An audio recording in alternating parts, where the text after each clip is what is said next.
Liceo Científico Miguel Canela Lázaro en Hermanas Mirabal es un proyecto que arrancó en el año 2013 y hoy es una realidad. Tenemos a Roberto Codazzi, que es el director del liceo, es de origen nacionalidad italiana, y queremos que él nos cuente, nos haga un breve resumen de la historia del liceo, cómo se originó esto, quiénes fueron los propulsores, qué lo motivó a adoptar este enfoque de convertirse en una especie de escuela magneto en el ámbito de ciencias, tecnología e ingeniería, y qué resultados preliminares uno puede mostrar y exhibir al país que ha tenido el mismo. Buenas. Sí, el Liceo Científico Dr. Miguel Canela Lázaro surge en el enero de 2013 y surge después que Oficina Técnica Provincial, que es una organización que se encarga de la planificación y desarrollo de la provincia Hermana Mirabal, cumple en el 2012 un análisis de la educación media en la provincia, donde se evidencia que en la provincia hay grave deficiencia en la enseñanza del inglés, del francés y de la matemática. Por lo tanto, aunque la provincia tiene un grado de diplomado muy alto por el país, el nivel académico de esos estudiantes es lamentablemente muy bajo. Y eso le impide de acceder a buena universidad y a beca, y no hablar de acceso a universidad extranjera. Entonces, Oficina Técnica Provincial, como organización de la sociedad civil, encuentra el apoyo político y el soporte del doctor Jaime David Fernández Mirabal, que es originario de la provincia y impulsor de varios proyectos, y hace una propuesta al presidente. En ese entonces hablamos del presidente electo Danilo Medina, de implementar un liceo científico, en ese sentido experimental, que pueda servir para acoger los estudiantes sobresalientes del sistema público. El liceo nace de la zona, de la provincia. Sí, el objetivo es dedicarnos a la educación de los estudiantes de la provincia Hermana Mirabal. En ese entonces hay un acercamiento con la Universidad INTEC para buscar una asesoría técnica, y la universidad propone la figura del doctor Gabriel Maldonado, un experto puertorriqueño que ya había implementado varias escuelas de ese tipo en Puerto Rico, en Estados Unidos y en Tanzania. Ahí surge entonces un trabajo que primero es con la comunidad, que hay que convencer a los padres de la posibilidad de tener una educación distinta en un edificio que todavía no existía, porque se elige un espacio que es la vieja zona franca de la provincia de Hermana Mirabal, en ese entonces no utilizada por ninguna industria. Porque la zona franca había cerrado y estaba prácticamente abandonado. Exacto. Entonces, con los estudiantes, con la familia de los futuros estudiantes, Oficina Técnica se puso a limpiar ese espacio, y ahí surge la primera clase del liceo, 100 estudiantes que entran en enero en el liceo científico y empieza esa experiencia.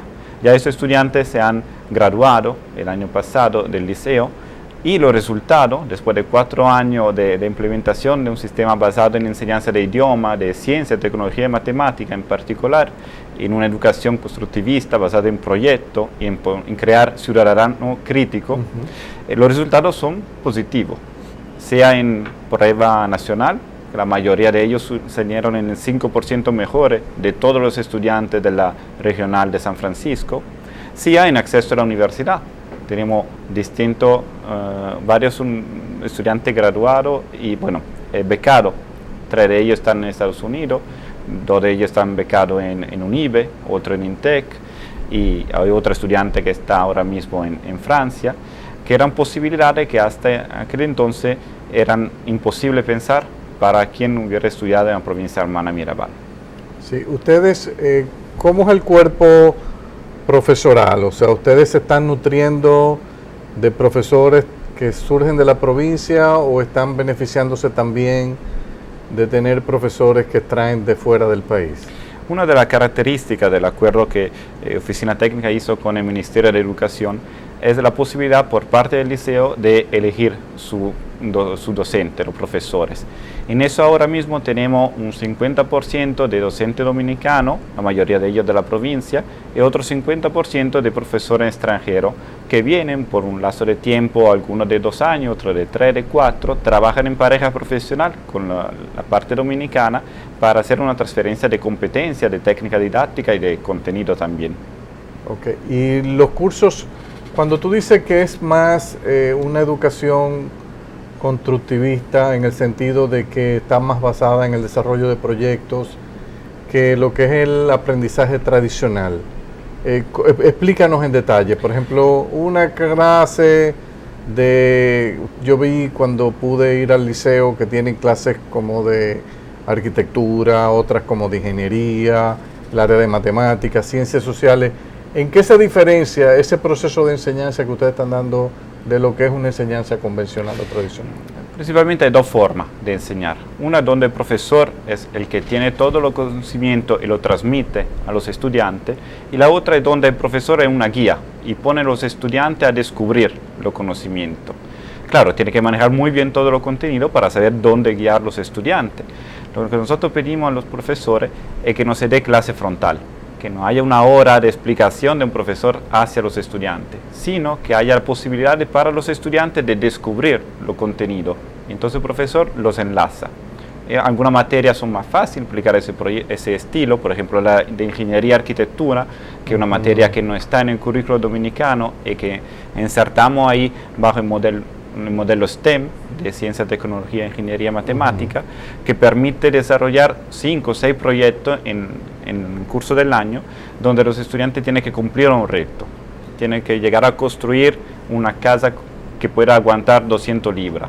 Pueden construir un aparato donde pueden tirar un huevo del techo del liceo y tienen que llegar al piso sin romperse. Claro, esa es una parte, de un lado cogerlo por lo divertido, del otro lado coger la experiencia para de ahí sacar la parte teórica, y entonces que los estudiantes entiendan los principios de la física, los principios de la matemática, los principios de la química, descubriéndolo ellos mismos haciendo la cosa. En la clase de sociales, al mismo tiempo, lo podemos investigar. Ahí decidimos, por ejemplo, invertir el currículo tradicional dominicano. Empezamos en primero de bachiller con Historia y Geografía Dominicana, porque es la parte más cerca a la historia del estudiante.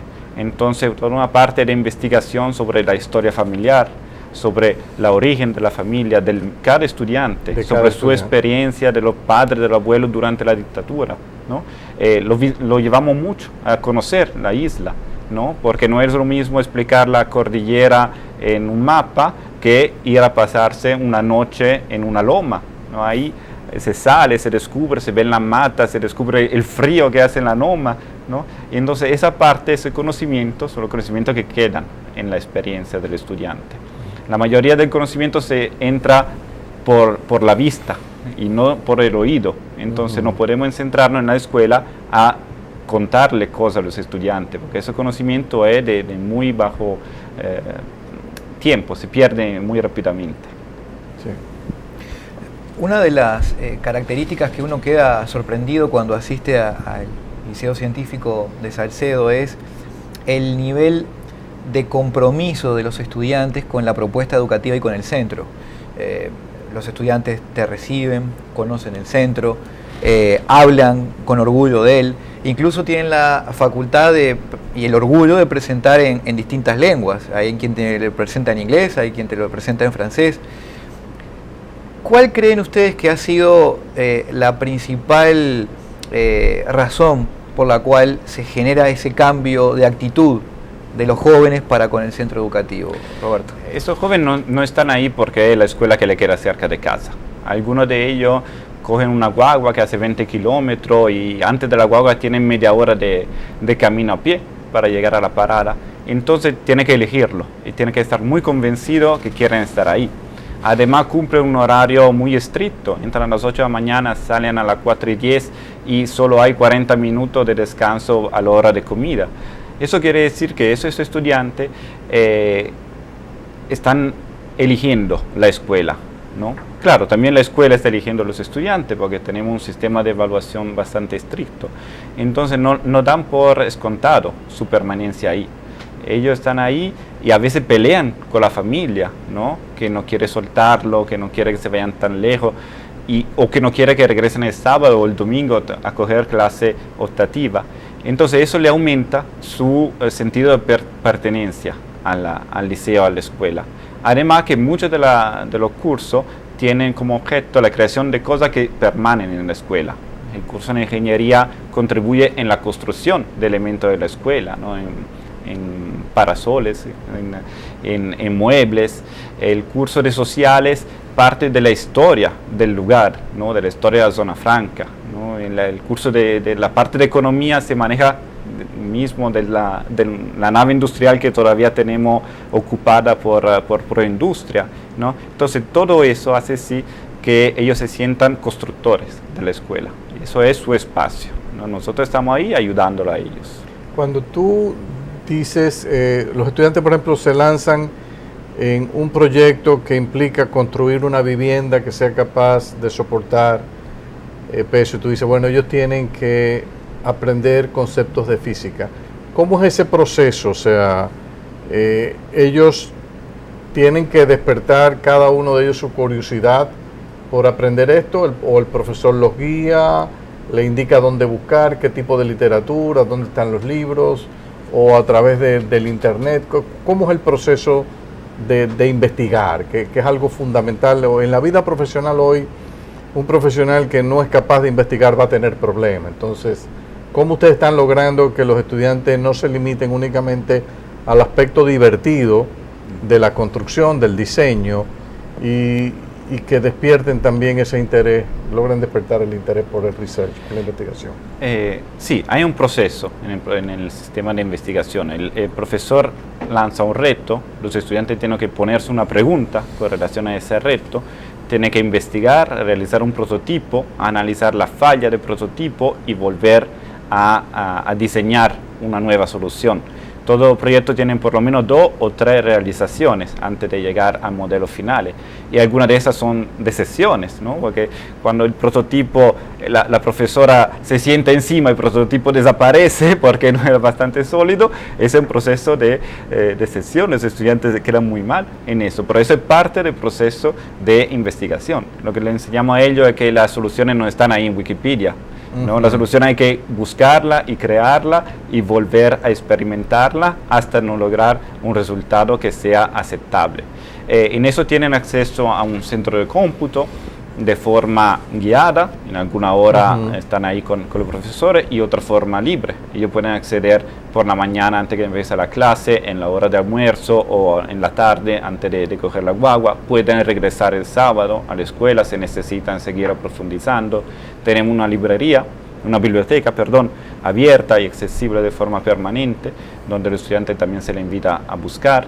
Hay un sistema de difusión de conocimiento por internet. Todos los estudiantes tienen un correo institucional del liceo, el profesor continuamente le envía material por esa vía que pueden consultar en la casa.